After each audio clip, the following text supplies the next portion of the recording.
அனைவருக்கும் வணக்கம். நம்ம வீட்டில் கேலண்டர் இருக்கும் இல்லைங்களா, அது பின்னாடி இருக்கிறத நீங்கள் பார்த்துருக்கீங்களா?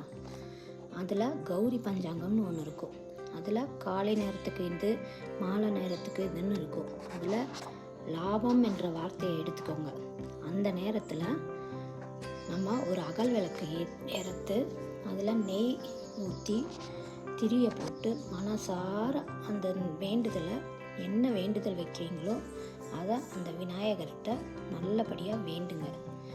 அந்த 48 நாள் இந்த விளக்கு நம்ம ஏற்றினோம்னா நம்ம குடும்பத்தில் இருக்கிற கஷ்டம் எல்லாமே தீர்ந்து, கடன் இருந்தால் கடன் தீர்ந்து, என்னென்ன குறை இருக்கோ அத்தனை குறையும் தீர்றதுக்கு இது ஒரு நல்ல வாய்ப்பாக இருக்கும். இதை நீங்கள் பயன்படுத்திக்கோங்க.